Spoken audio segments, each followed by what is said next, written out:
Are you a senior or do you know a senior? CTL is running an amazing summer mentorship program called Unfold. If you are a senior and you want to be a stronger, bolder, more hopeful person, Unfold is for you. Click the link below to get started. Good morning, CTL Ohana. How's it going? Hi! From all the CTL staff. So today we have a very, very special webisode. Okay? So today we're going to do something special. We actually have a question and answer with the CTL staff. And this is the first time we've actually shot in quarantine. What has been the easiest thing about being in quarantine? I've been going on a lot of walks too, like with Sheena, but my walks have been really, really long. Like yesterday I was on a 2-hour walk. Holy cow! Yeah, and it gets a lot easier. It gets me outside, and it's a time to kind of like regulate all my emotions and really think through things and just kind of enjoy too being outside. The easiest thing is also it started out as the hardest thing for me. Super hard for me to like socially distance myself and not be able to see my friends. And it's actually been like really life-giving to stay at home during this quarantine. I hate wearing masks. Especially with glasses. I don't like stuff on me, and it's hard not being with people, like physically hugging someone or being close to someone. Like that is hard. It's so natural to go near someone or to put my arm around someone, and to be like this is weird. I think the hardest thing for me about this situation has been to daily have to remind myself to not worry about the future. Things like privacy and our economy and the way that we interact with each other. And worrying about distance learning and whether or not, for our students, you guys, how that's going to affect you. The in-person interaction. So I miss being at the schools. I miss being able to see my friends. I miss being able to get out of my house. It really makes me feel like I'm in a box where time is just kind of like going really, really fast. I would think that we were in quarantine for months and not just a couple weeks. Who's been a good example of leadership during quarantine and COVID-19? Parents actually have been on a personal level really good leaders of our family.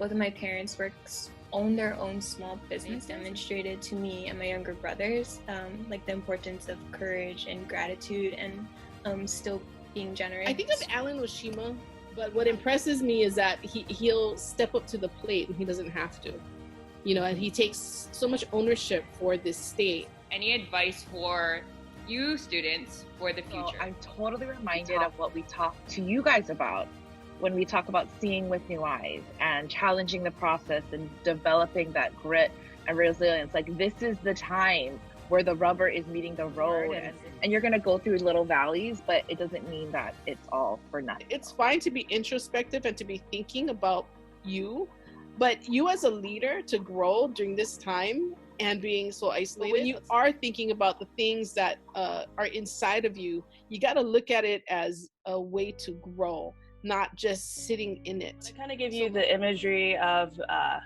taking care of a plant. I've started taking care of a plant since we went on lockdown, and I even named my plant and everything, and make sure she's doing okay and watering her.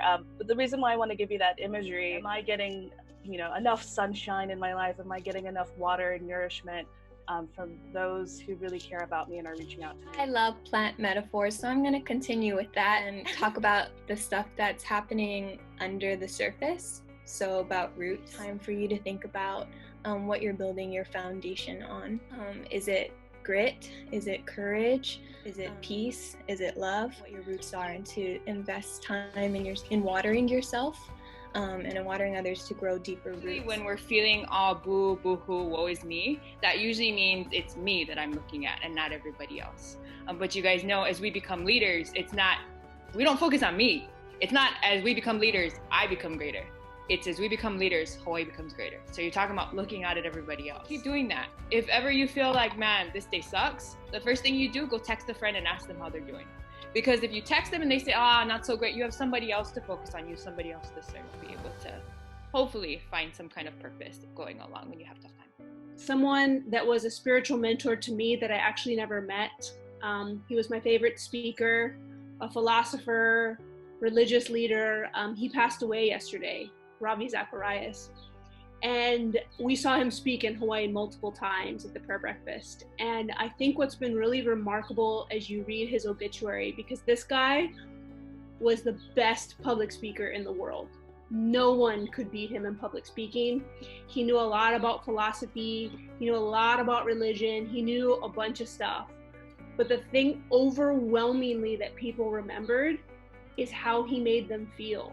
And he made them feel loved. Whether or not they were doubting, they were hurt, they were arrogant, no matter how hard they came against him, they remembered him for his love. And I thought that that was so remarkable, and it kind of wraps up what we're talking about here, right?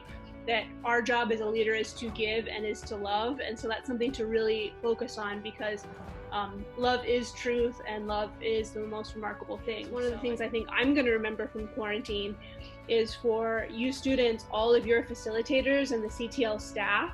I think that's what I'm going to remember most from them during this time, is that they loved you deeply. They loved the organization, they loved the mission, and they loved each other. And from that compelled us, even though it was super hard and there were days where we were just like, I would prefer not to do this anymore. That's what kept them going. So I would put that as a fine point too. And thanking, I think you should thank your the facilitators and the CTL staff in your life, because they've done so much for you and they really were driven by love. So with that being said, we just want to wrap up this video. So students, again, just like Miss Katie, everybody echoed, you can tell we love you very, very much. Now, whether you're a senior and you're graduating, best of luck. This isn't goodbye, especially CTL students. We will see you again next year in some form or another. Hopefully it's in person. And so this concludes our webisode. Reach out to us at any time. We just say stay safe, take care, and we love you. Bye.